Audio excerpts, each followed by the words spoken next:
எடுத்துக்காட்டு 3.38 ஒரு பின்னத்தின் பகுதியானது ஒரு பின்னத்தின் பகுதியானது பின்னம் எந்த வடிவில் இருக்கும்? தமிழ்ல சொல்லுங்க. தொகுதி பை பகுதி. அப்ப தொகுதி பை பகுதி. தொகுதி வேற நம்பரு, பகுதி வேற நம்பரு. அந்த பின்னம் எடுத்துக்கிட்டா பின்னம்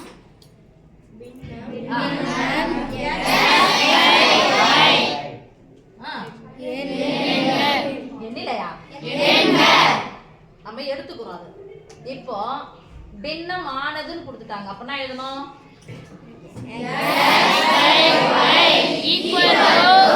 பின்னமானது பின்னத்தின் பகுதியானது. பின்னத்தின் மேல இருக்கிறவங்க யாரு? கீழே இருக்கிறவங்க யாரு? அப்ப பின்னத்தின் பகுதியானதுன்னா என்ன பண்ணோம்? ஆனதுன்னு ஒரு பகுதினா y, ஆனதுன்னு என்ன குறி? பகுதியானது அதன் தொகுதியை விட 3 அதிகம். தொகுதி யாரு? 3 அதிகம்ன்ற வார்த்தைக்கு கணக்கு என்ன பண்ணோம்? எங்க பண்ணோம்? பின்னத்தின் தொகுதியுடன் பின்னத்தின் தொகுதியுடன். பின்னத்தின் தொகுதி யாரு? தொகுதியுடன் இரண்டையும் பகுதியுடன் 9ஐயும் கூட்ட. பின்னம் தொகுதியுடன் 2ஐயும் பகுதியுடன் 9ஐயும் கூட்ட. என்னன்னு கொடுத்துட்டாங்க? பின்னத்தின் தானே கொடுத்துக்கிறாங்க. பின்ன வடிவம் இதானே, கூட்ட நிறுத்துறாங்க. அப்ப என்ன குறிப்போம்? பின்னமானது 5/6 என மாறுகிறது எனில். அப்ப பின்னமானது, இந்த பின்னமானது என்ன மாறுது? மாறுகிறது எனில் முதலில் எடுத்துக்கொண்ட உண்மையான பின்னம் யாது? முதலில் எடுத்துக்கொண்ட உண்மையான பின்னம் பேர் என்னப்பா? x by y. இப்ப பாருங்க, y க்கு பதிலா என்ன பண்ணலாம் பாருங்க? x plus 2 அப்படியே வச்சிடலாமா?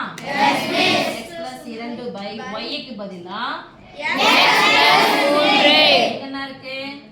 plus 9 சொல்ல மாட்டேங்கிறீங்களா? equal to 5/6. மொத்த உறுப்புகளை மட்டும் தான் கூட்டவோ கழிக்கவோ வகுக்கவோ முடியும். நம்பரை கூட்டிக்கோங்க. பிளஸ்ஸையும் பிளஸ்ஸையும் கூட்டினா வரும் plus 3 கூட 9 கூட்டினா என்னது? 12. இங்க யார் இருக்காங்க? x இங்க பையா மேல equal to 5/12. இப்ப பாருங்க, இதுவும் பின்ன வடிவம், இதுவும் பின்ன வடிவம். எப்படி மிஸ் பண்றதுன்னா, இந்த x உடைய மதிப்பு தேவை. மிஸ் x கேன்சல் பண்ணாமா பண்ணக்கூடாதா?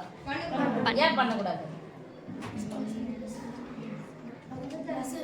நடுவுல பிளஸோ மைனஸோ என்ன பண்ணக்கூடாது? கேன்சல் பண்ணக்கூடாது. என்ன பண்ணலாம்? இது என்னவா இருக்குங்க பாருங்க, பை வகுத்தலா இருக்கிற x plus 12 அந்த பக்கம் போச்சுனா பெருக்கலா மாறும்.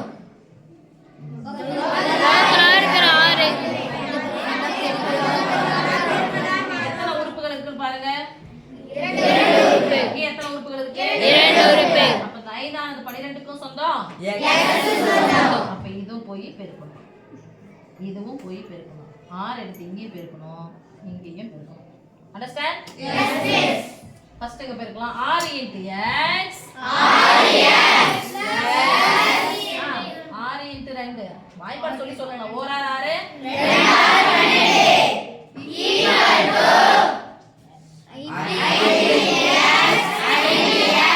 என்ன புரி? 60.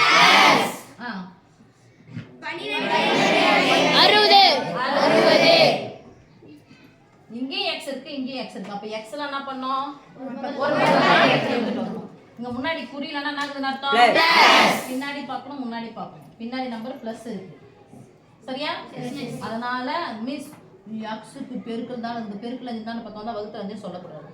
2 உறுப்புகளா இருக்கு. அந்த 2 உறுப்பு வந்து ஒரு உறுப்பு இந்த பக்கம் எடுத்துக்கலாம். பிளஸ் 5 சமக்குறிக்கு இந்த பக்கம் வந்துச்சுனா -5 x மொத்த உறுப்புகளை மட்டும் தான் கூட்டவோ கழிக்கவோ பெருக்கவோ வகுக்கவோ முடியும். அப்ப எனக்கு இன்னொரு தேவையில்லாத பிளஸ் 12 சமக்குறிக்கு இந்த பக்கம் போனா -12.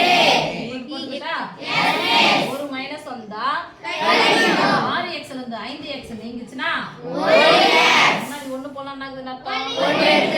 பெரியனுடைய குறி பிளஸ் தானே, முன்னாடி குறி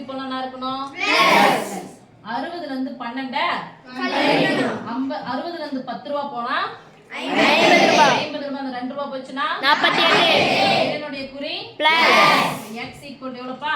48. என்ன எழுதணும்? இங்க போய் பாருங்க. y y equal to x plus 3. y equal to x இனோட மதிப்பு க்கு பதிலா 48. சொல்லு. x க்கு பதிலா 48 plus 3. y equal to 48 மூணையும் கூட்டினா 51. 51. therefore ஆ,